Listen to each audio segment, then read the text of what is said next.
Fala, queridão, fala, queridona. Você está no ObvioCast, no quadro Convidado Nada Óbvio. A gente sempre traz pessoas que não são óbvias e dessa vez a gente trouxe um camarada com 20 anos de idade que está se propondo a fazer coisas que cá entre nós, a maioria dos jovens nessa idade não quer fazer.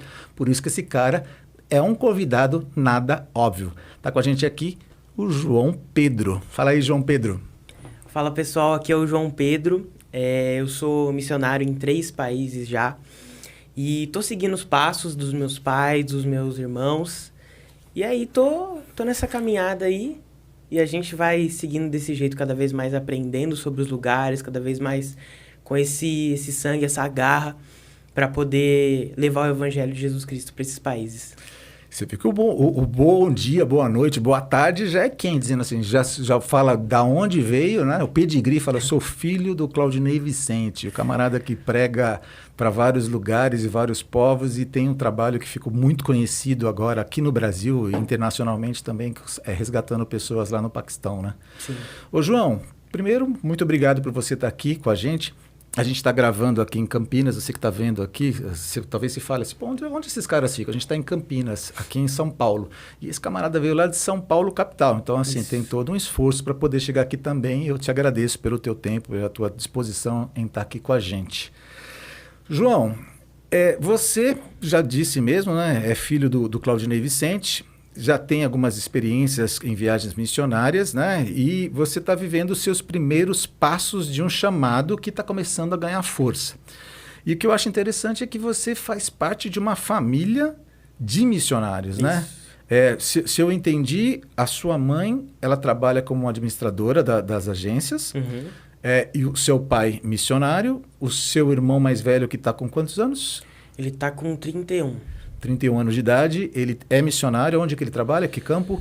Ele fica mais fazendo as missões urbanas, ele cuida das missões urbanas. Em São Paulo mesmo ou urbana? Em São Paulo. Em São Paulo. E aí você tem um outro irmão que tem que é que é um intermediário entre vocês uhum. dois. Esse trabalha em que campo? Ele trabalha em missões que são aqui, né, no Brasil, uhum. né? Ele fica lá na Bahia, tem vários povoados, vários lugares que ele já alcançou. E, no momento, acho que ele vai focar mais nesses campos. Assim. Campos missionários ligados à Bahia? Isso, tá. isso. A gente tem um pessoal da nossa igreja que está em Paulo Afonso. Ah, sim, conheço. Conhece? Conheço. Um pessoal que também trabalha em campos missionários ali. É uma região muito vulnerável, muito necessitada, né? É mesmo. Quando a gente fala sobre campo missionário, a gente pensa em pregar fora do Brasil, mas aqui no Brasil também tem muita oportunidade também. Né? A gente tem... E tem muita gente que conhece o nome de Jesus, mas não conhece o Cristo bíblico, né? Uhum. O Jesus bíblico, né? É um Jesus totalmente diferente daquilo que a própria Bíblia apresenta, né? João, vamos conversar um pouquinho contigo. Você não tem o sobrenome Vicente, né? É João Pedro? João Pedro Requena da Silva. Requena da Silva. Isso já começa daí, né? Se alguém for procurar você nas mídias sociais já por João Pedro Vicente, não vai te encontrar. Não vai encontrar. Como é que as pessoas te encontram nas mídias sociais? Então, eu tenho uma conta lá no Instagram, missionário.joaopedro. Você pode digitar lá, já vai aparecer tudo certinho. Missionário.João Pedro. Isso. Legal. A gente quer começar a trabalhar contigo já para poder fazer com que as pessoas que estão assistindo a gente comecem a seguir as páginas do João Pedro também, porque eu acho que uma das grandes oportunidades que a gente tem nessa comunicação aqui no podcast é exatamente fazer com que as pessoas elas tenham essa conexão.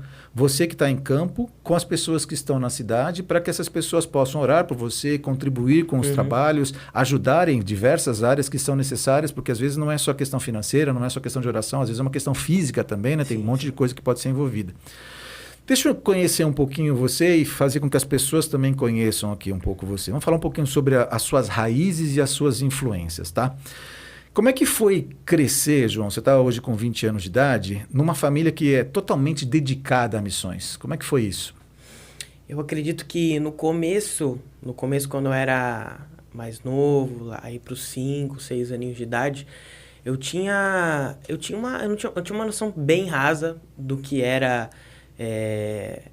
só para contextualizar, os meus pais foram pastores por 15 anos, uhum. né? Então, eu já nasci nesse meio missionário e também na parte pastoral, né? De cuidar das pessoas, de estar junto. Pastores locais. Eles Pastores locais. pastoreavam uma igreja, Isso, pastoreado de rebanho mesmo. De rebanho mesmo. Tá. E aí eu fui amadurecendo, fui crescendo, fui criando laços com pessoas, fui me dedicando a estudos bíblicos que a gente tinha na igreja. E no período, eu acredito que foi em 2012, 2013, o meu pai ele foi convidado para ir numa conferência lá acho que foi no Amazonas, se eu não me engano. Uma conferência com vários caciques e várias pessoas do país todo, que era uma conferência missionária. E aí ele voltou dessa conferência completamente maravilhado, sabe? Era outro pai, era outro homem que eu podia ver. E ali eu tinha uma noção que eu pensei assim, as coisas vão mudar aqui. Acho que eu tinha uns 8 anos e eu tinha essa noção, as coisas vão mudar. E aí a gente foi amadurecendo essa ideia de missões. Eles já faziam missões, né? Missões no Brasil, mas missões internacionais. Em 2015 ele começou as missões internacionais dele lá na África. E aí eu fui acompanhando com ele nas videochamadas. Ele foi contando os detalhes de como eram a realidade das pessoas, a dificuldade que a gente nem tinha noção que elas passavam. E ele voltou dessa missão na África mais anestesiado, ainda mais... Parece que ele foi picado pelo mosquito da missão e ele invadiu a nossa casa inteira naquela época. E aí eu comecei a me interessar de fato por missões, né? Uma coisa acabou sendo de família, mas ao longo do tempo, ao longo dos anos em que eu pude ter as minhas experiências missionárias, eu pude ver que aquilo era um chamado para mim, pessoal mesmo. Né? E aí eu acatei aquilo e tô seguindo assim agora. Essa época que o seu pai ele foi para essa reunião, essa conferência com os indígenas, depois ele voltou e foi para a primeira missão na África, eles estavam à frente de uma igreja aqui também, suportados por uma igreja? Sim, sim. Tá, eles tinham essa igreja onde eles pastoreavam, o seu pai pastoreava junto com a sua mãe e ele foi para lá fazer essas missões. E quando ele voltou, essa ideia missionária começou, você começou a sentir que isso começou a marcar você de que forma? Porque você falou, cara, alguma coisa vai mudar aqui, mas o que você percebeu? Eu percebi que o jeito que ele voltou era um jeito diferente. Como assim um jeito? Ele olhava para as pessoas de um jeito mais amoroso, ele olhava para as situações de um jeito mais... de um jeito mais cristão, como Jesus enxergaria. E eu queria sentir aquilo. Eu queria sentir esse amor, esse olhar diferente, eu queria ter esse olhar diferente. E aí eu comecei a correr atrás desse olhar, dessa vontade, desse sentimento, sabe? Foi isso. E você percebe que esse chamado é seu, você já falou isso daí agora há pouco, que isso não é só uma questão familiar, mas que você começou a sentir o seu coração queimando por isso. E quando que você falou, cara, isso é para minha vida também? De que forma você começou a perceber que isso fazia sentido para você se dedicar nisso? Foi no período que eu estava na escola, no 6º ano, eu era um menino que tinha muita influência, né, por conta das missões. Então, sempre que eu tinha a oportunidade de falar com os meus colegas sobre as missões, sobre as histórias da Bíblia, eles se interessavam. Porque as pessoas, geralmente, numa escola não tem pais que vão para outros países, então era tudo novo. Então, professores vinham conversar comigo, alunos, e isso era uma grande porta de entrada para eu falar do Evangelho. Foi aí que eu consegui... eu tinha 2 amigos, uma colega e um colega, que eram muito próximos de mim. Só que eles tinham muitos problemas familiares, tinham muitos problemas em casa, problemas dos pais emocionais que passavam para os filhos. Então, tinha dia que eles chegavam na sala com hematomas, tinha dia que eles chegavam chorando. E eu queria ajudar eles. E aí, sempre que eu podia, eu falava do Evangelho para eles, falava de Jesus. E finalmente um dia eles se convenceram e falavam, vamos à igreja com o João. E a gente pegou um dia depois da escola, eu estudava no período da tarde, então a gente saiu às 6 da noite e foi pro culto. Nesse culto, eles se quebrantavam, sabe? Eles choravam e falavam, eles depois conversavam comigo, só quando tava só a gente, né? Falavam assim, João, eu nunca senti isso. Eu senti uma paz, uma coisa diferente. Eu senti que eu estava sendo amado. Um amor que eu não sentia pelos meus pais, porque eu não sentia... né? Eu não sentia isso. Se você não tivesse falado pra gente sobre esse amor, sobre esse Jesus Que a gente ouve falar sobre Jesus católico, sobre Jesus de outra... Mas não Jesus, sabe, desse jeito, pessoal, amoroso. E aí, naquele momento, eu conversei com meus pais e falei, eu fiz uma missão ali. Eu apresentei Jesus para eles, levei eles até Jesus, e eles entenderam e aceitaram Jesus na vida deles. Isso foi uma missão, foi um evangelismo para eles. Claramente a gente percebe que existe o chamado de Deus para você, né? E a gente fala muito dentro das nossas igrejas sobre propósito de Deus para nós. A gente entende que todo mundo, ou você é um missionário, ou você não entendeu o que é o cristianismo, né? Não tem como. E eu posso ser um missionário ficando dentro da minha própria área. E às vezes eu não tenho isso como um chamado. Mas no seu caso, porque você tinha uma família de missionários que viviam missionalmente, você sabia claramente que aquilo estava sendo queimado de um jeito diferente. E isso é bem interessante. Mas como é que você lidou e como é que você tem lidado com o fato de você sentir a urgência por servir a Cristo como missionário e ter ainda pouca idade, entendeu? Porque você tem, em teoria, um pouco preparo para poder ir para campos missionários. Como é que você lida com isso? Eu entendo que são duas coisas muito importantes, que é o preparo para a missão e você ir à missão, ter a disposição de você ir fazer, né? No meu caso, eu vi a urgência e eu tenho que atender essa urgência. Mas também, por outro lado da teologia, eu tenho estudado e tenho cada vez mais ainda me especializado, sabe? Tentando procurar cursos onde eu possa entender, onde eu possa encaixar as duas coisas e caminhar do jeito correto, né? Do jeito correto. Então, você está me dizendo, se eu entendi o que você está me dizendo claramente, é que você está atendendo a esse chamado, essa urgência, e também está dando ênfase para a sua formação. Está fazendo as duas coisas, está tentando andar com as duas coisas. Isso. Mas, assim, o que seria normal para a grande maioria das pessoas é falar, cara, faz um curso teológico primeiro. Existem até algumas igrejas que têm o hábito de dizer, ó, antes mesmo de fazer um curso teológico, faça uma faculdade secular que não seja teológica, experimente alguns anos de trabalho, depois faça um curso teológico e somente depois veja se você quer ir por esse caminho.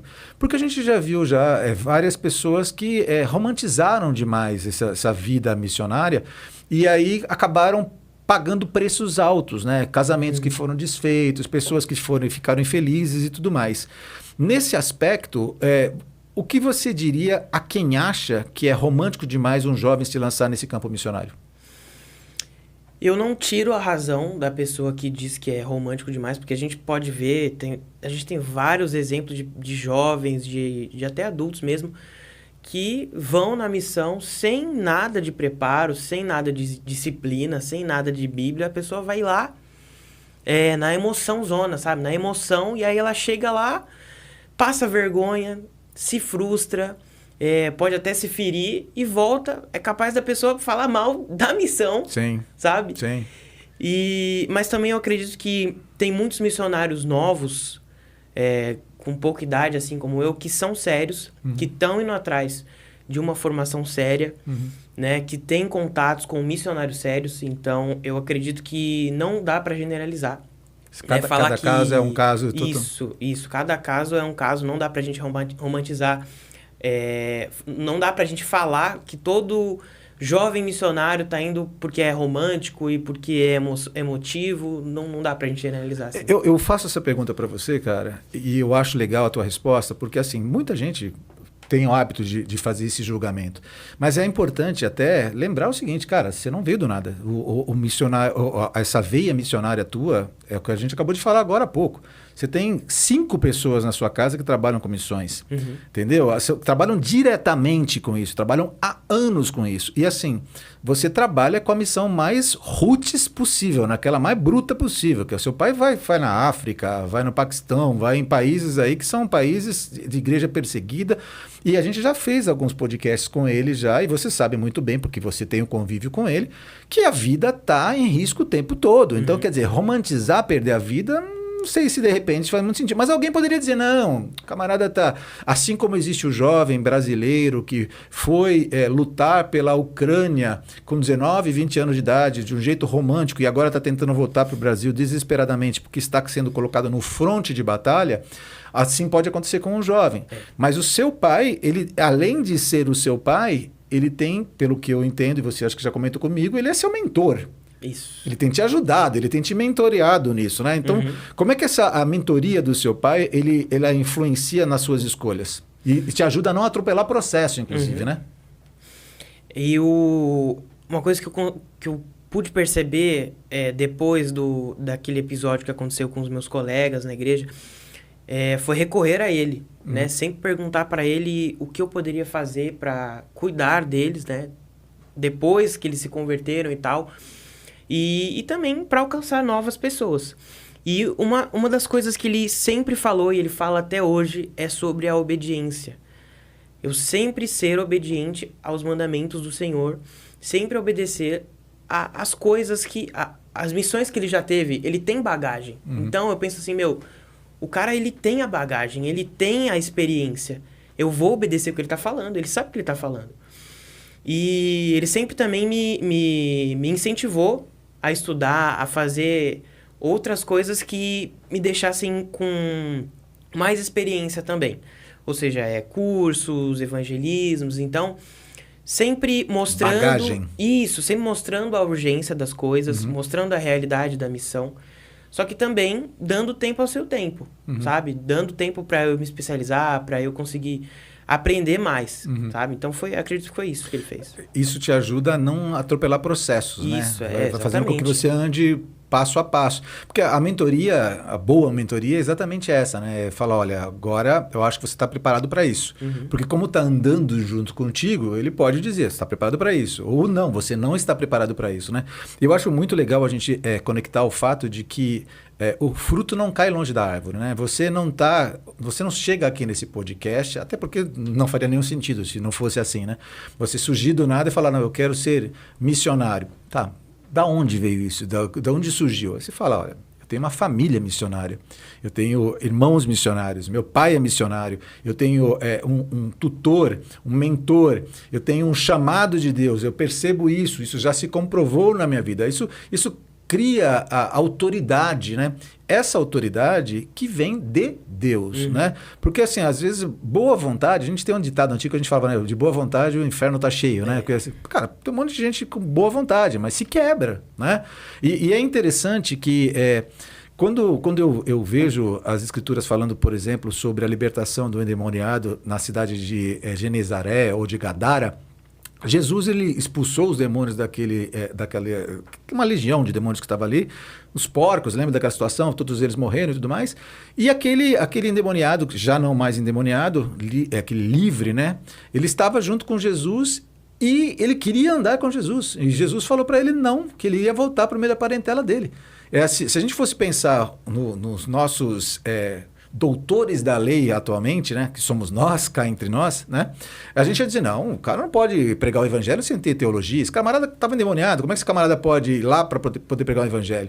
Só que aí que está o negócio, é exatamente esse que é o ponto, a gratidão deste cara. Duas coisas aconteceram muito claramente ali, né, a gratidão dele ao Senhor, pela liberdade que ele teve em Cristo, e o reconhecimento de quem era Jesus. Aquilo já era suficiente para que ele pudesse fazer o trabalho mais importante de todos, que é pregar o evangelho. Às vezes você consegue fazer um seminário teológico muito legal, bom, você super bem, você fala grego, você fala o grego koiné, você fala hebraico, beleza. Mas e a chama do amor? E aquilo que molha as palavras, que transforma vidas? Então, eu quero conectar isso também com isso e quero agradecer a Deus porque eu percebo que o Senhor está levantando uma geração de jovens, né? Eu estava falando com você aqui, off records ainda, dizendo que o que está acontecendo com você, esse seu queimar no seu coração, não é só seu. Deus está levantando jovens adolescentes, não sei se você que está assistindo a gente sabe disso, mas está acontecendo de vários adolescentes ao redor do mundo estarem hoje se colocando à disposição do Evangelho. Uma coisa que a gente está gravando aqui na segunda quinzena de setembro, a gente falava até fora do ar também sobre a morte do Charlie Kirk na semana passada. só um dado interessante, eles tinham com a Turning Point 1.200 centros que estavam introduzidos. E hoje, estamos na segunda quinzena, uma semana, pouco menos de uma semana do que ele foi assassinado, já existem mais de 38 mil novos pedidos de inscrição. Então, assim, cara, é uma doideira o que está acontecendo. Deus está fazendo mover. Porque, assim, se por um lado a gente enxerga que o reino das trevas ele está dominando, o Senhor ele está fazendo, ele domina sobre todas as coisas, ele controla o inferno. Com certeza, você faz parte do povo que Deus está levantando, né? Então, assim, ninguém despreza a sua mocidade, né? Quero eu agora falar como Paulo para Timóteo. Ninguém despreza a sua mocidade, né? E louvo a Deus pela vida dos jovens que, como você, está abrindo mão de fazer uma outra formação, de fazer uma outra coisa. Não que você não vá fazer, mas está abrindo mão de fazer isso primeiro para atender esse chamado, né? É muito legal. E mostra que diferente dos pensamentos de imaturidade, mostra que você está centrado naquilo que realmente importa. Faz sentido o que eu estou falando? Com certeza. Bom demais da conta. Todo sentido. Como diz o mineiro, bom demais da conta. É isso. Desde esse processo de mentoria que o seu pai propôs para você, teve algum conselho específico dele que marcou a sua forma de pensar missões? Então, assim como eu comentei com você sobre a parte da obediência, era algo que a gente via, por conta da gente cuidar de pessoas, né, nos ministérios que a gente passou e vendo que a principal falha das pessoas era na desobediência, a gente via tantas pessoas que sempre foram leais ao ministério, leais à coisa certa da Bíblia, tudo, e por um errinho besta ou por conta de uma frustração, ela ia lá e desobedecia e caía tudo, sabe? Eu vi isso diversas vezes em locais de missão, vários missionários que a gente já conheceu e por conta da desobediência penaram, da desobediência sofreram. E isso não foi só um conselho que o meu pai me deu, mas foi uma coisa que eu pude ver várias vezes, que é a obediência, ela tem que ser o pilar do missionário. Isso é o fato. Custe o que custar. Isso. Literalmente, né? Isso, custe até a sua vida, se for o caso, né? Porque o seu pai tem uma frase que é interessante, que ele fala assim, que ele aprendeu com Jesus que a vida dele é menos importante do que a continuidade da missão. Sim. Né? Então, assim, se necessário for que você pague com a sua vida, quero crer que você esteja disposto a pagar com ela para que o evangelho continue a ser pregado. Né? Porque a gente vai falar agora, entrando num bloco mais nas suas experiências já em campo, e você falou já também para mim, fora do ar, que você já teve um contato com a Bósnia, né? Então, assim, são países que você pretende trabalhar, já trabalhou e quer voltar para esses países, que são países complexos, né? Que você tem perdas também envolvidas com isso, né? Então, até entrando sobre as suas experiências, você contou para mim que você já teve uma experiência no Uruguai e uma experiência na Argentina. O que você viu, o que você aprendeu, o que você traz dessas suas experiências nesses dois países especificamente? Especificamente no Uruguai e na Argentina, eu percebo hoje que eu fui enviado para uma coisa específica e aquilo aconteceu. Nos dois lugares, praticamente, foi a mesma coisa que aconteceu. Antes da viagem do Uruguai e da Argentina, eu estava pedindo muito ao Senhor para que Ele me mostrasse uma pessoa que precisasse de ouvir o que o Espírito Santo falasse para ela. Eu fiquei acho que um mês inteiro orando nesse propósito. E aconteceu, me apareceu. A gente, no Uruguai, conheceu a família de pastores que estavam lá há 20 anos já.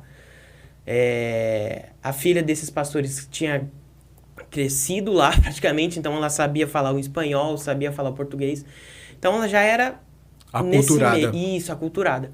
Só que ela tinha muitos problemas pessoais por conta da vida difícil de pastor, do contexto que ela estava...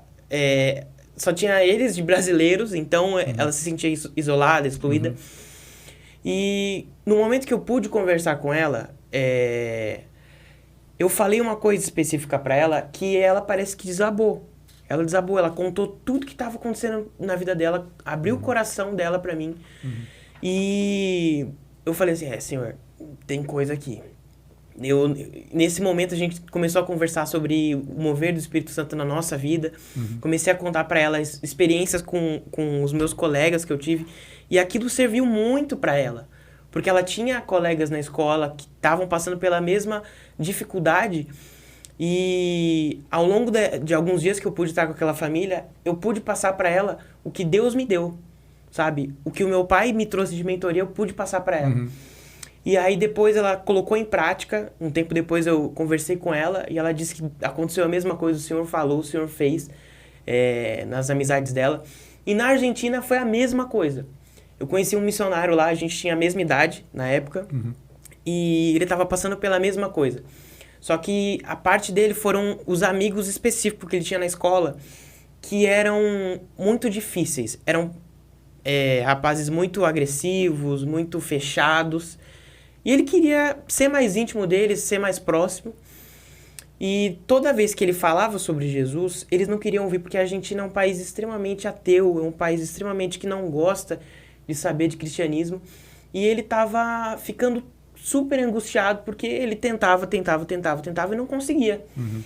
E aí eu conversei com ele e falei, olha, tem tantos jovens da nossa idade que passam por isso, e eles não desistem, cara. Eles não desistem, eles ficam dias e noites pedindo ao Senhor estratégias, até que uma hora acontece. E aí ele falou, é verdade, eu não posso parar. Ele estava para parar já. E contei para ele o testemunho dessa minha colega de missão que eu conheci. Do Uruguai. Contei o testemunho e aí a gente começou a chorar junto, começou a orar junto no momento. E ele botou em prática. E aí mais um tempo depois eu voltei a falar com ele. Ele disse para mim que todos os amigos dele conseguiram entender o que ele estava falando, entenderam o que era esse Jesus, foram para a igreja e estão lá com ele na igreja servindo até hoje. Então serviu muito, sabe, essa parte de o Senhor me tirou daqui do Brasil, me levou até o Uruguai, me levou até a Argentina para mostrar esperança em meio a essa solidão, essa angústia que eles sentiam, sendo uma lâmpada num quarto inteiro escuro. Sabe? Sendo jovens cristãos, sem ninguém para conversar, sem ninguém para pedir uma ajuda para falar com jovens. Então, foi uma resposta muito grande de oração, de tantos meses que eu pedi ao Senhor, que Ele me deu esses amigos na missão, deu esses frutos da missão, né? E foi maravilhoso isso. Ô João Pedro, o seu chamado... Você acredita que seja relativamente próximo do chamado do seu pai quanto a incursões? Vou explicar melhor para a nossa audiência aqui. Existem pelo menos 2 tipos de forma de trabalho missionário, né? Pelo menos 2, a gente pode abrir mais. Mas assim, um é aquele camarada que ele vai, por exemplo, para o Paquistão, ele vai morar no Paquistão, ele começa a desenvolver um trabalho ali de pregação do evangelho, de crescimento. Esse camarada ele vai sofrer toda a pressão cultural para instituir o cristianismo ali. E existem outros chamados missionários, que é o caso do seu pai, que é aquele camarada que ele vai como se fosse um anjo do Senhor enviado da igreja local brasileira, falando do Brasil, que vai até o Paquistão, fica ali durante alguns dias, faz uma incursão, ajuda na fé daquele missionário que está plantado ali, porque ele acaba trabalhando junto, ele se sente assistido. Eu já tive várias pessoas que falaram como é bom poder receber um outro missionário, um outro irmão, como ele se sente como um bálsamo derramado sobre a vida deles,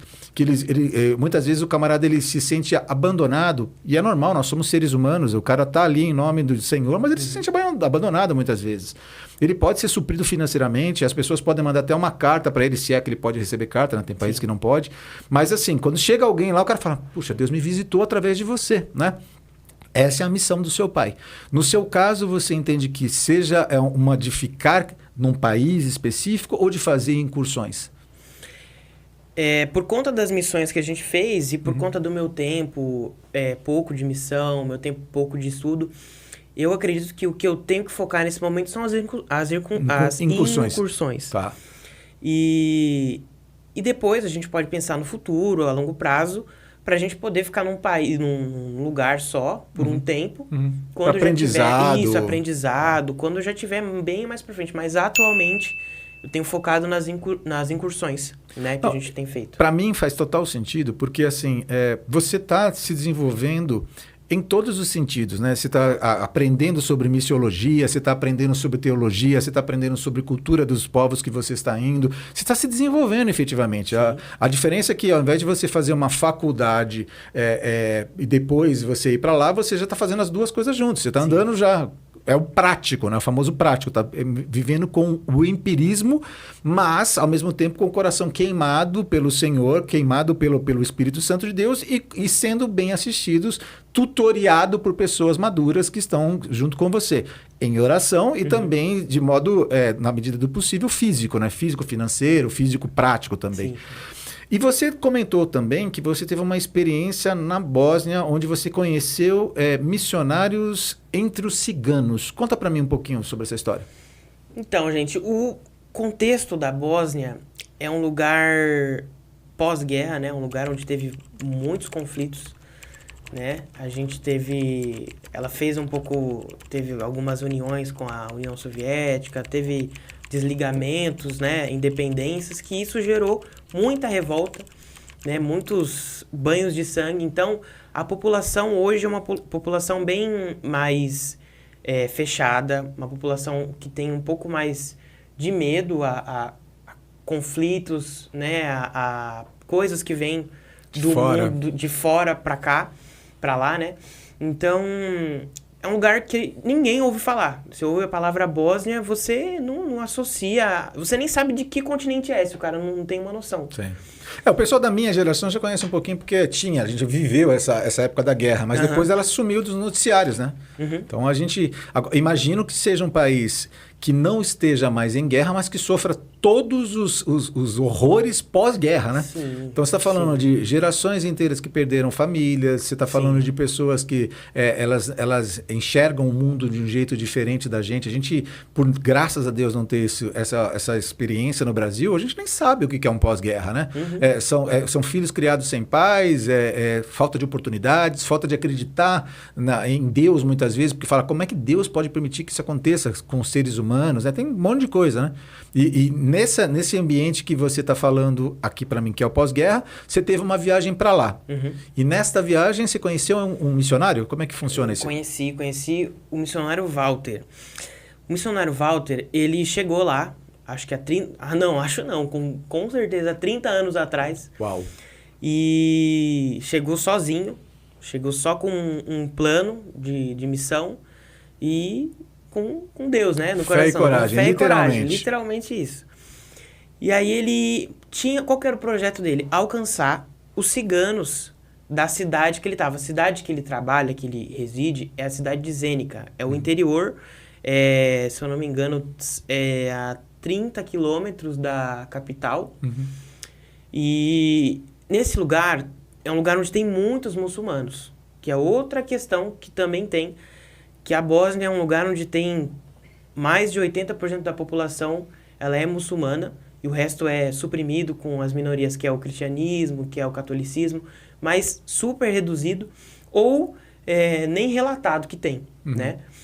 E então, ele se propôs a ficar num lugar onde era super difícil em questão de religião, um lugar onde tinha muitos ciganos, que ciganos são para o país e para qualquer lugar do mundo, eles são pessoas que são indigentes, são pessoas que não merecem respeito, são pessoas enganadoras. Então, ele olhou esses ciganos e pensou num projeto muito bom para fazer, que era uma escola.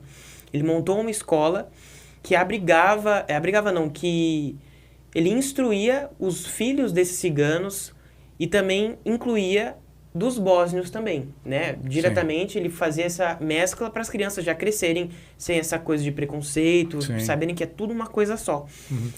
E esse trabalho que ele tinha, essa escola, ele também tinha um outro objetivo, apresentar o evangelho através dessa escola de Sim. uma maneira... Relacional. Sim. E aí, assim que ele começou a ganhar as famílias para Deus, mostrando o evangelho, as crianças chegavam em casa super entusiasmadas e falavam, já aprendi hoje a história de um homem que era muito forte, não sei o quê, derrubou tudo. E aí os pais queriam saber o que era aquilo. Só que aí eles chegavam na escola e alguns que não gostavam, né, denunciavam, falavam, estão ensinando coisas cristãs para os meus filhos. A gente não quer isso. E ele teve vários problemas com guarda, com o governo, de com modo o geral. governo. Teve uma época, em 2016, se eu não me engano, que soltaram um boato de que ele abusava das crianças, de que ele fazia várias coisas erradas. Isso saiu em rede nacional, ele apareceu na TV como um procurado, sabe? Um criminoso. Só que, como era a mentira e a verdade sempre prevalece, ele conseguiu sair dessa situação desagradável. Hoje ele tem um relacionamento muito bom com o governo, tem um relacionamento muito bom com as pessoas, né, com os pais, né? E uma coisa muito importante citar, que ele é um homem que não tem o movimento das pernas. Então, ele passou em 2013, se eu não me engano, ele sofreu um acidente. Lá na Bósnia, sofreu um acidente e ele perdeu o movimento. Primeiro, ele perdeu o movimento do pescoço para baixo. Então já foi um baque imenso. Era uma tetraplegia. Isso, era um problema. Como é que você resolve sendo o único brasileiro que você conhece, não tem família? Missionário num país totalmente de cultura distante, Sim. longe da família. Um problemaço desse, não tinha um alento, ele só tinha literalmente o Senhor. E fez vários tratamentos, até que um dia o Senhor curou ele dessa tetraplegia do pescoço até a cintura. Atualmente, ele é paraplégico. Né? Mas já foi uma cura, ele viu... Mas a gente viu, desculpas, assim, mas até o senso de humor de Deus, né? Porque assim, se Deus o cura, alguém pode perguntar assim, por que Deus não curou o camarada inteiro? Porque cabe a Deus fazer o que ele faz desse jeito. Tem um projeto de Deus em tudo isso. Né? Exatamente. E se fosse uma pessoa diferente, ela ia pensar assim, eu tô tetraplégico, eu não vou mais servir, eu vou voltar pro meu país. Mas não, ele continuou lá, isso que é mais incrível, que a gente aprendeu com ele. E o Senhor curou ele dessa doença que é terrível, terrível. Te impossibilita de fazer muitas coisas, praticamente tudo. Sim. E os exames apontavam que ele não tinha explicação, ele só acordou já curado desse jeito. E aí foi mais um gás ainda para ele continuar lá. E atualmente ele conta com missionários que vão lá em temporadas. Ou seja, tem temporada de 3 em 3 meses, vem um grupo da Escócia, vê um grupo da Itália, vê um grupo super diversificado, que eles ficam em incursões. Ou seja, eles vão lá, trabalham com as crianças, fazem algum projeto na escola, ficam com as crianças, né, apresentam coisas dos países deles, e também, claro, sempre mostrando o evangelho. Então, ele conseguiu construir uma base, né, que é uma coisa muito diversificada para as crianças que estão lá. Então, as crianças, além de aprender o cristianismo, aprendem sobre outros países e atualmente não tem outra escola que tem lá na cidade que tem essa vasta estrutura, cultura, essa vasta... Virou uma escola internacional. Sim, virou uma coisa referência, sabe? Sim. E hoje, quando a gente estava lá, a gente estava com... Tinham 5 missionários, 7 contando conosco, comigo e com meu pai. Missionários brasileiros. Atualmente, eles estão com 2 missionários brasileiros e o missionário Walter. E 2, um casal missionário local, lá da Bósnia mesmo. Então, eles estão precisando muito de missionários. Quando a gente estava lá, eles sempre conversavam comigo, fala pro Brasil da gente, sabe? Fala para eles que a gente precisa de pessoas que entendam a seriedade do trabalho que a gente faz aqui e venham, porque a colheita é muito grande. É muito grande. Você está me dando a oportunidade de a gente colocar aqui redes sociais. Ele tem redes sociais?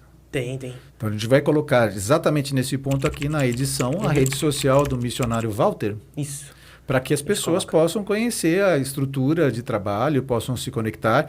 Vamos colocar também o teu contato que você já tinha colocado à disposição para que também você seja um contato Brasil para poder fazer a vinculação via Bósnia também com o missionário Walter. Isso é uma coisa também importante. Legal. E o teu trabalho, quando você pensa em fazer incursões para lá, seria para desenvolver o quê? Para trabalhar na escola especificamente? É isso? Então, a gente queria... Eu pretendo ir no início do ano que vem, né? Não tão no início, mas no primeiro... no início, acho que em março, em abril, por aí, eu tô vendo ainda. 26? Isso, 2026. Isso, do ano que vem. E eu queria trabalhar com as crianças, né? Trazer o futebol brasileiro para as crianças, porque elas amam o futebol, amam o Brasil. E é uma porta de entrada muito legal. A gente tem vários parques lá, vários locais onde a gente pode fazer um negócio muito, muito bem feito, né? Fazer um dia ou um fim de semana inteiro com as crianças, né? E esse é o intuito. Eu provavelmente vou ficar lá por 1, 2 semanas e aí dá pra gente trabalhar, dá pra gente pensar em vários projetos bem legais. Pessoas que conheçam sobre Bósnia, que são aqui do Brasil e que gostariam de entrar em contato para de alguma forma contribuir com esse projeto, podem entrar em contato com você? Podem sim, com certeza. Tá. Isso é muito legal, porque assim, a gente está trazendo você aqui, mas é um campo missionário, né? Então, se a gente tem essa voz e as pessoas estão ouvindo sobre isso, por que não conectar uma coisa a outra, Sim. né? Ô, João Pedro, pensando um pouquinho mais agora sobre o que você enxerga que é comum, independente do povo. Existem povos diferentes, a gente sabe disso. Mas o que você percebe que são necessidades comuns de todos eles?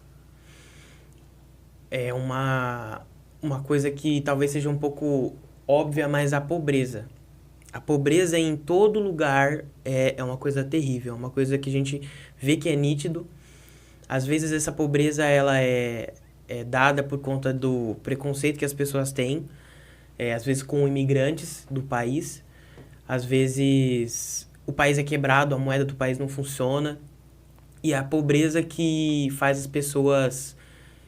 Isso é um lado bom, entre muitas aspas, porque elas se aproximam do Senhor. Sim. Porque a pessoa que ela é pobre, que ela não tem ninguém a recorrer, ela vai recorrer à igreja. Sim. E igrejas que entendem o real cristianismo, ela vai acolher essa pessoa. Sim. E aí, vários locais que a gente conhece, que a gente trabalhou, ganharam muitas almas, ganharam muitos ajudadores na missão por conta disso, das pessoas chegarem no fundo do poço e infelizmente recorrerem por último à igreja, né? Devia recorrer em primeiro lugar, mas as pessoas recorrem em último e encontram o amor, encontram o alento, né? E é um cristianismo de serviço, né? É interessante que quanto mais eu tenho me envolvido atualmente com o instituto que a gente tem também, mais eu percebo que é menos proselitismo que é necessário, menos pregação do evangelho e mais evangelho prático, sabe? É você assistir as pessoas, você ajudar as pessoas, você estender as mãos. É interessante,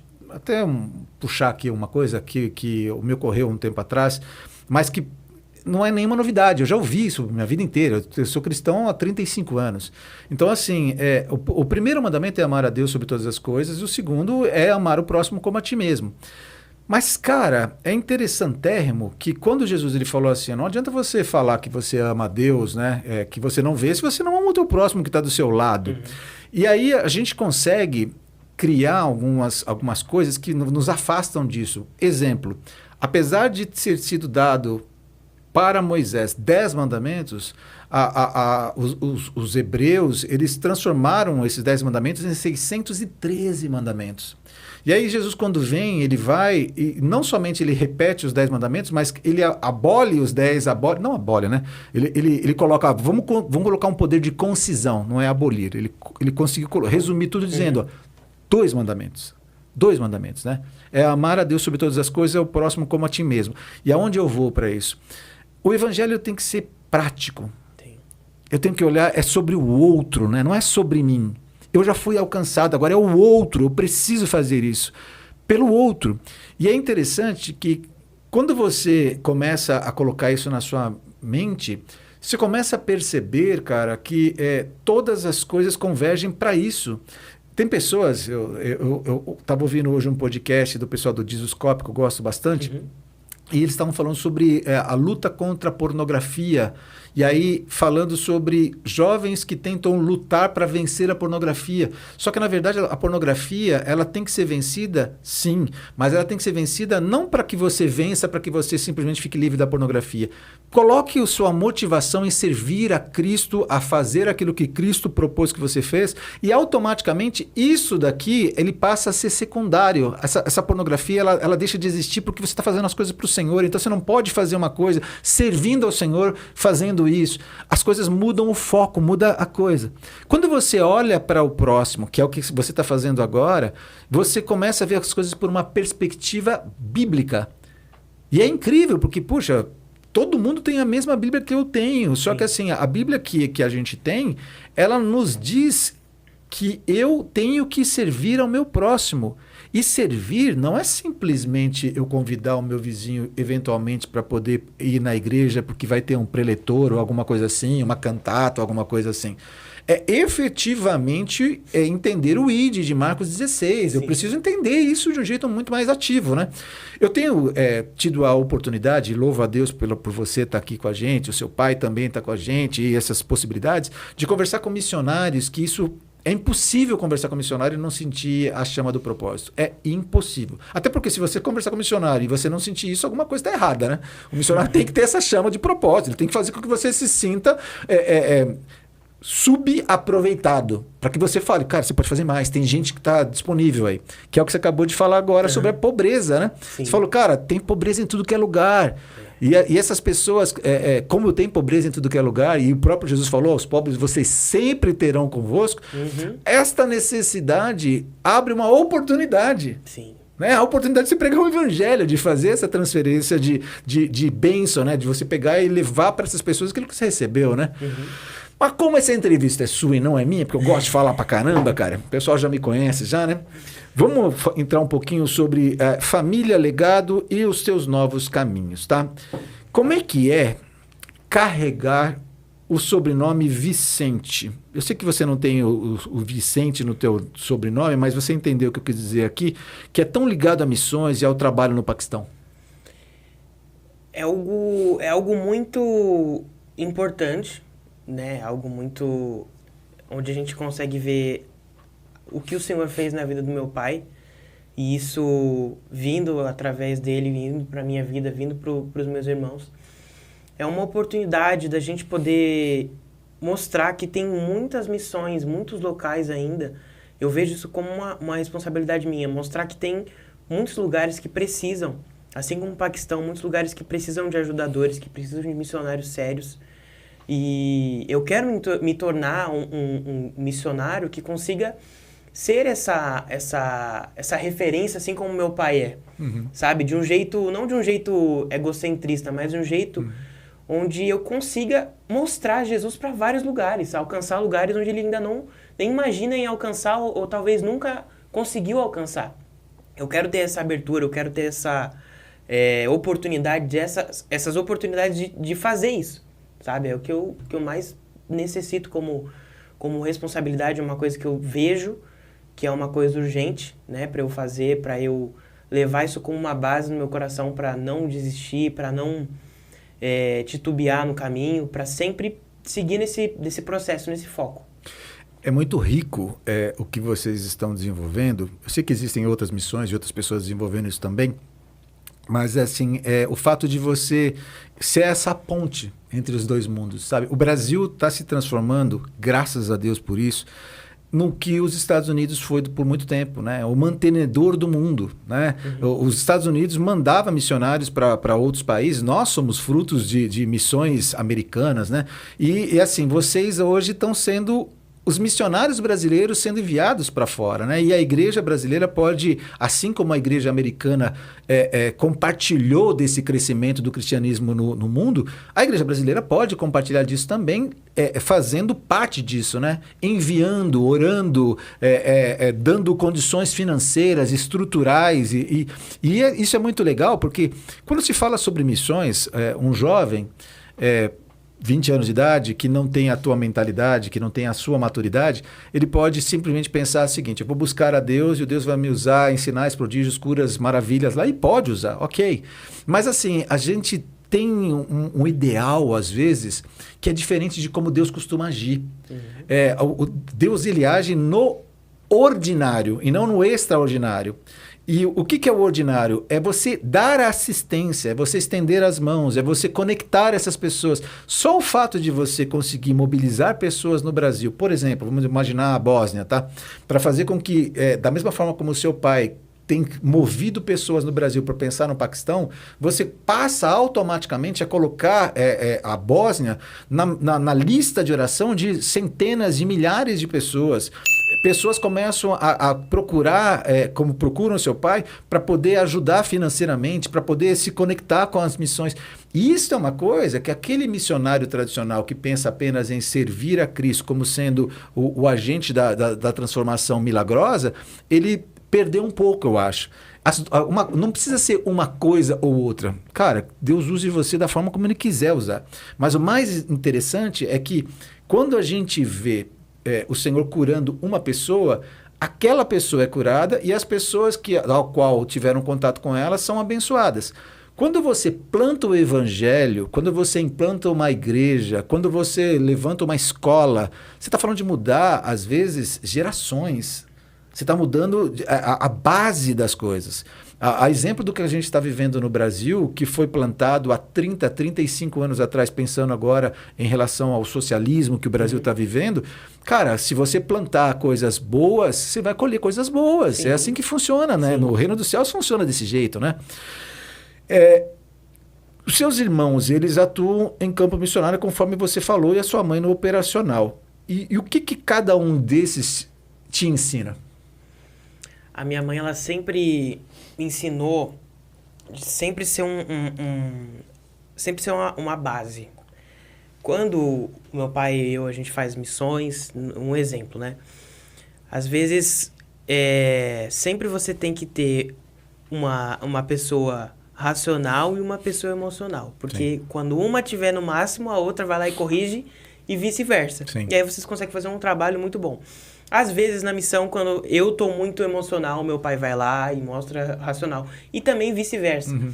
Então, esse equilíbrio, essa base, a minha mãe, ela sempre me instruiu muito nisso. Uhum. Os meus irmãos, eu acredito que foi muito a mesma coisa.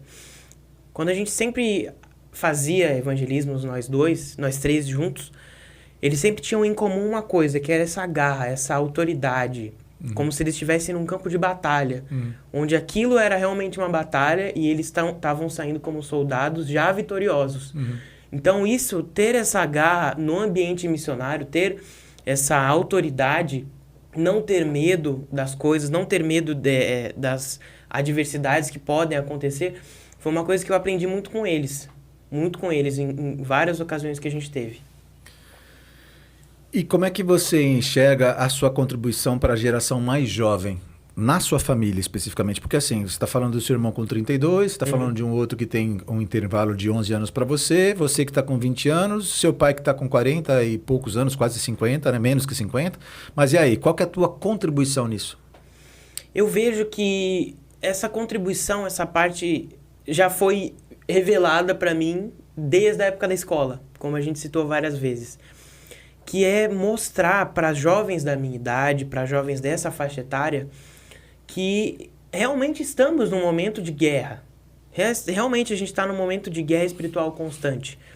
A minha geração foi aquela geração da pandemia, onde vários colegas meus, vários conhecidos meus da minha mesma idade, tiveram e ainda têm problemas emocionais, problemas de socialização. E com várias conversas que eu tive com eles, com vários tipos de saídas que a gente teve, vários tipos de até conversas na igreja e tal, eu consigo ver que eu tenho uma facilidade nisso, em ajudar esses jovens, e mostrar que a gente é uma geração que a gente tem que ser forte, que a gente tem que ir com todas as nossas forças, porque o inimigo vem com todas as forças deles para acabar com a gente, para derrubar a gente. Então, eu acredito que em toda oportunidade que eu tenho de conversar com os jovens sobre missão, conversar sobre às vezes uma experiência de vida pastoral, família pastoral, eu mostro a ele que a gente tem que permanecer forte, a gente tem que sempre permanecer no objetivo de sempre alcançar e não regredir e não ficar na zona de conforto. E eu vejo que isso é uma coisa que atrapalha muito os jovens, atrapalha como se fosse um bloqueio, sabe? Como se fosse como se ele tivesse muito potencial pela frente e ele mesmo bloqueia isso. E aí, claro, tem a parte espiritual muito forte nisso. E eu acredito que essa é a minha contribuição. Abrir esses olhos, sabe? Tirar esses tampões do ouvido e mostrar que a gente está na frente, sabe? A gente está na frente de batalha. Então temos que acordar. É interessante que me ocorre aqui, a gente fala sempre muito na igreja, né, sobre as igrejas serem como os dedos da mão, cada uma delas tem uma função diferente, consegue acessar áreas diferentes, e dentro da sua casa também acabou acontecendo isso, né? Você tem, dentro desses 4 missionários mais a sua mãe, você tem funções diferentes, inclusive programas missionários diferentes.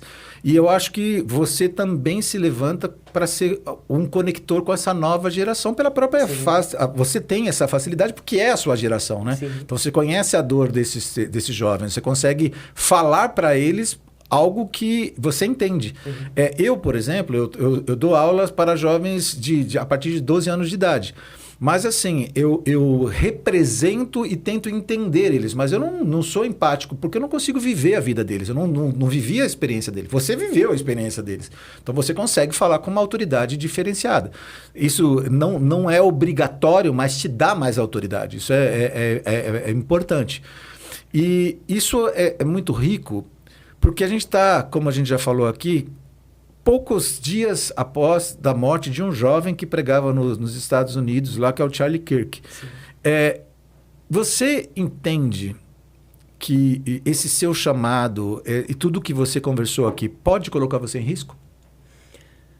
Sim, por conta dessa necessidade, dessa urgência. E vamos pensar para um lado espiritual. É uma coisa que o inimigo ele sempre tentou, que foi os jovens. Ele sempre tentou parar os jovens, porque parando os jovens não tem cristãos adultos sérios, não tem. Então, é uma coisa que eu sempre tenho que buscar, essa santidade, eu sempre tenho que buscar ser um cara sério nessa questão. E eu também, em questão de medo, eu não tenho medo algum, porque o meu pai sempre falou nos podcasts que a missão, ela sempre vai ser superior à sua vida, sabe? A missão, o seu propósito sempre vai ser superior a praticamente tudo. Então, eu acredito que não só aqui no Brasil ou em qualquer outro país, se eu tiver a oportunidade de ir para um país que haja risco de morte, é claro, tem as várias variáveis das missões, mas em questão de medo eu não tenho, nunca tive esse medo, porque o meu pai não me ensinou a ter esse medo, entendeu? Entendi. Eu não tive tempo para ter isso. Entendi. Então, é tão interessante nós falarmos sobre a soberania de Deus, mas é tão difícil enxergar essa soberania de Deus quando você coloca a sua vida em risco, né? Porque assim, geralmente a gente fala sobre a soberania de Deus muito mais para aceitar as coisas que acontecem do que necessariamente para aceitar que elas podem acontecer, entendeu? Então assim, isso é uma coisa que vem... Missionário, para mim, cara, é um pelotão de elite do exército de Deus, né? Não é qualquer camarada, tá? Eu posso ser missionário, posso tentar ser missionário, mas... Missionário é chamado, assim como todo mundo fala, mas todo mundo é chamado para todas as coisas. Eu entendo isso, a gente está aqui para fazer a diferença, a gente já falou sobre isso já. Nós não estamos aqui para ser servido, a gente está para servir, né? O Senhor nos mostrou isso. Mas esse tipo de chamado, do qual você, sua família faz parte, seu pai faz parte, é um chamado único, é exclusivo. Não torna vocês melhores do que nós, mas torna vocês mais dignos de serem enxergados. Vocês passam a ser mais vitrines, entende o que eu quero dizer? Para o bem e para o mal. para o bem e para o mal. Porque assim, basta, como você mesmo falou, basta que de repente haja uma queda espiritual, basta que haja um tropeço, pronto, acabou. Você vai ser o ministério para o vinagre e o brasileiro, a igreja de um modo geral é boa para apedrejar, né? Apesar de que a lei de apedrejamento já foi destituída, né? Não existe mais, os cristãos gostam de apedrejar uns aos outros como se nós não pecássemos, né? E isso é interessante também porque já conecta com o próximo papo, que é um pouco sobre o futuro e a responsabilidade. Quais que são os seus próximos passos práticos que você imagina? Por exemplo, formação, parcerias, campos, alvos. Eu tenho conversado, né, com vários missionários das missões que eu já fiz, né? Tenho marcado várias missões também. Como eu comentei antes, no início do ano que vem, em 2026, eu tô lá voltando para a Bósnia. A gente está montando ao longo do tempo, né? Montando uma agenda bem legal para o ano que vem. Uhum. E sempre continuando, né? Ao mesmo tempo que eu estou focado no futuro para a urgência da missão, eu também tenho que estar focado por uma preparação. Então, ao longo dos meses, eu vou me preparando mais, vou correndo atrás de parcerias, vou correndo atrás de mais estudos diferentes, né? Para tudo conciliar e tudo caminhar do jeito certo, né? Uhum.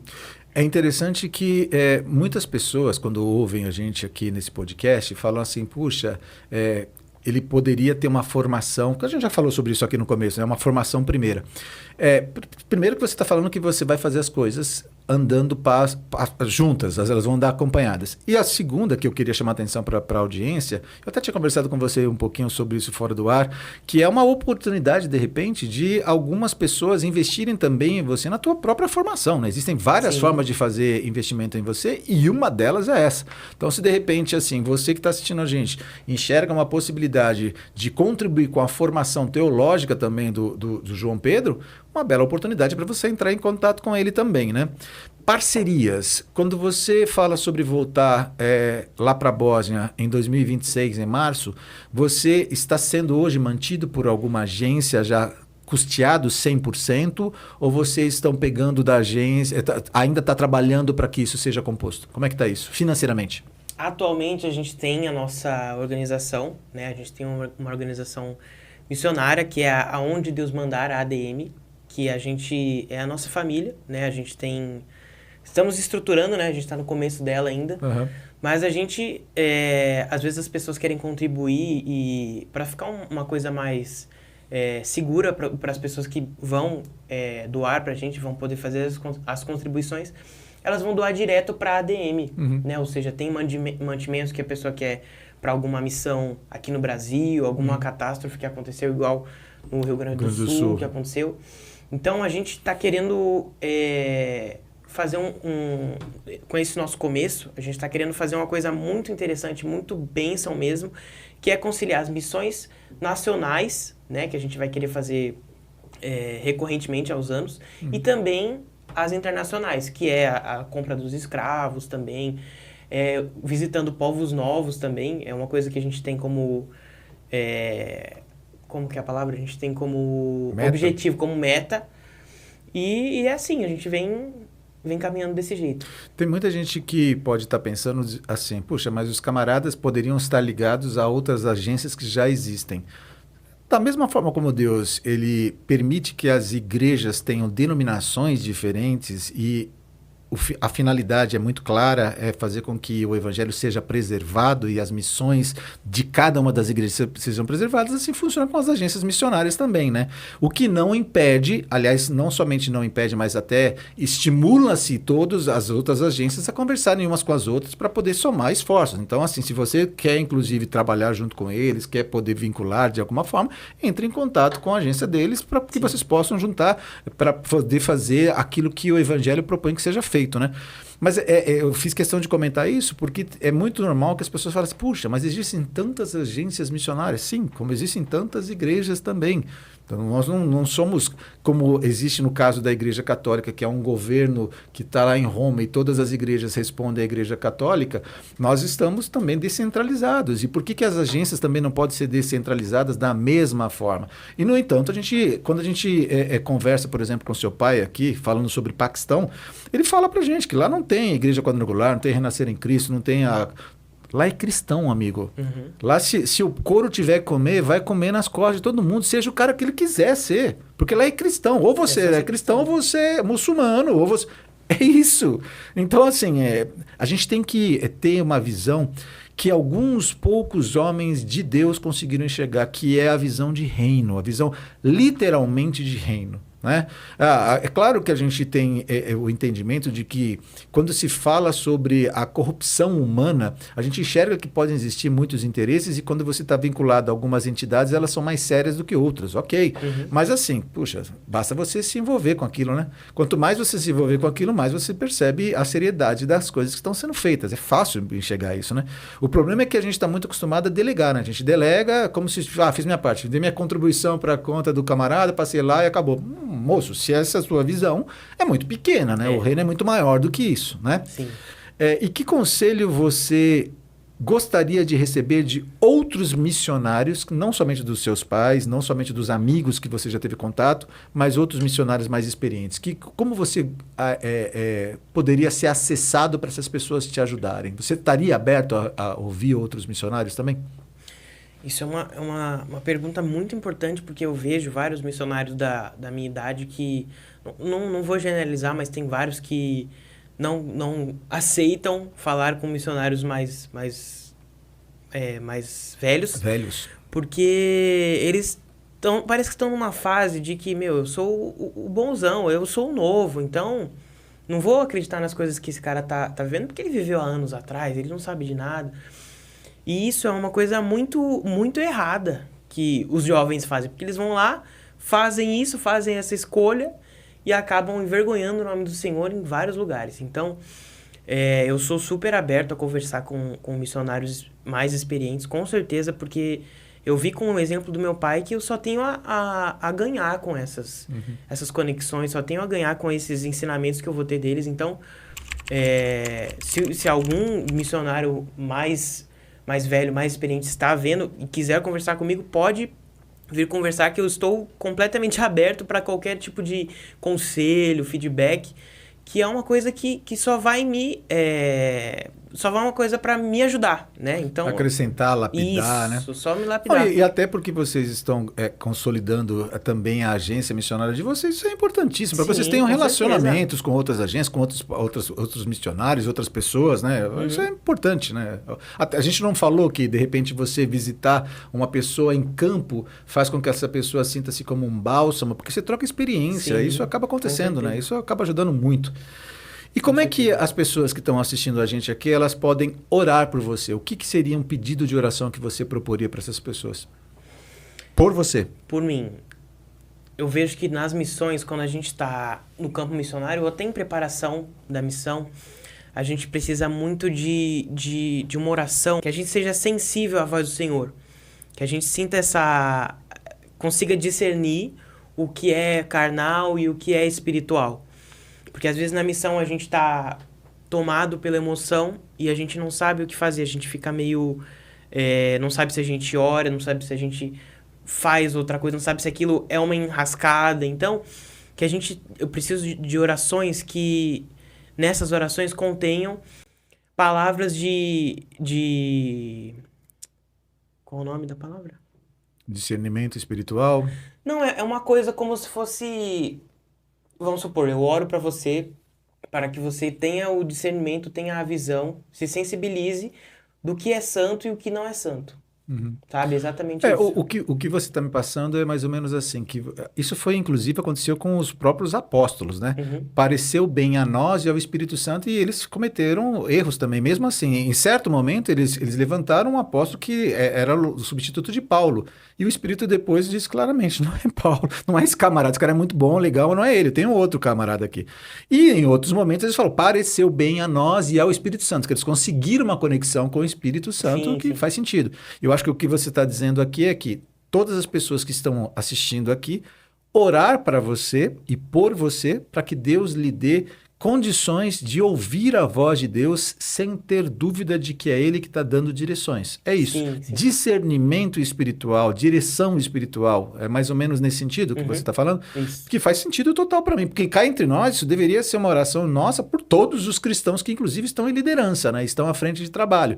Até que, porque assim, cara, quantas vezes eu me coloco à disposição do Senhor achando que o caminho é por uma direção e o Senhor mostra que é outra. Isso aconteceu com o Instituto.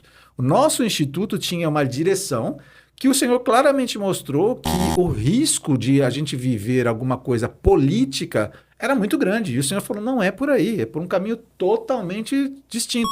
Continua sendo o mesmo grupo de alvo, que são as crianças a partir de 11 anos de idade, 12 anos de idade, continua sendo nos mesmos locais, só que a abordagem é outra. Por quê? Porque o Senhor ele vai se revelando, né? E é interessante, né? Tem muita gente que fala assim, não, quanto mais eu tiver relacionamento com Deus, é uma coisa automática. Cara, a Bíblia mostra que os grandes homens de Deus não ouviam Deus o tempo todo. Não acontecia assim, não, cara. Se você for ver o tempo que Deus falava com as pessoas, eram tempos, meses, anos, às vezes Deus passava para falar com as pessoas. E aí você vai falar, não, mas a gente tem o Espírito Santo. Não, eu estou falando de Novo Testamento. Estou falando de gente que ficou 14 anos numa cidade específica até que recebesse uma direção. A gente pode trabalhar sobre isso daí em outros lugares. Então, a gente está espiritualizando coisas que Deus não age desse jeito, né? Deus, ele age exatamente dessa forma que você está falando. Você vai fazendo, ele quer de você o sim. E o resto ele vai direcionando. Isto, inclusive, para muita gente que está vendo a gente, pode falar, puxa, isso é imaturidade. Isto é maturidade, porque vem ao encontro de como Deus age. É você buscar ao Senhor continuamente, né? Fala, Deus, é isso aqui mesmo? Então, confirma de novo, confirma de novo, confirma de novo. Quantas vezes forem necessárias, mas está andando, está confirmando e andando. Parabenizo você por isso, porque é uma coisa corajosa, né? Você poderia, por exemplo, aproveitar esse momento e dizer outra coisa. Você fala, me ajude a ter a direção de Deus. Me ajude também, tá? Vocês que estão vendo aqui, me ajude também, ore por mim para que eu tenha a direção de Deus. João Pedro, esse papo ele é muito agradável e aqui tem uma frase que eu coloquei que é interessante, né? Juventude não é barreira quando há humildade. Preparo e dependência de Deus. Eu enxergo isso em você. Enxergo que você participa de uma árvore frondosa plantada junto ao ribeiro de muitas águas. Eu sempre uso a expressão de que o fruto não cai longe da árvore. Louvo a Deus pela vida do Claudinei. Está aqui com a gente, você não está vendo ele, mas ele está aqui também, só lambendo a cria dele também. Louvo a Deus por pessoas que, como você, estão se dispondo a fazer isso com pouca idade.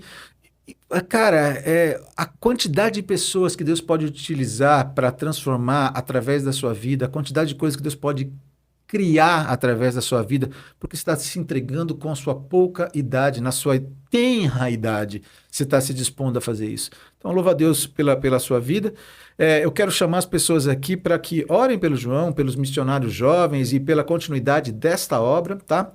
Quero te agradecer pelo teu tempo aqui com a gente, pela tua vinda de São Paulo. Quero te agradecer por você se colocar disponível para poder ser conectado por pessoas que a gente colocou as suas mídias sociais que podem entrar em contato contigo. Sim. E quero dizer para as pessoas que estiveram com a gente até agora, na verdade, né, o verbo certo é esse, que você tem que mandar esse episódio para outras pessoas, até para você motivar jovens também que estão buscando qual é o propósito de vida, o que eles querem para a vida. Um bom propósito, que é o melhor propósito do que buscar o reino dos céus em primeiro lugar, que é o que o João Pedro está fazendo hoje. Então, assim, curta, comente, compartilhe. Se você tem contatos em bons cursos teológicos, entre em contato com ele. Se você quer apoiar essa causa que ele está trabalhando também, entre em contato com o João Pedro e vamos levar o Evangelho o mais distante possível até os confins da terra. Obrigado pelo teu tempo, obrigado pela tua atenção aqui com a gente. Valeu, meu querido. A gente vai dar tchau para aquela câmera ali e falar valeu, gente. Valeu, gente. Tchau, tchau.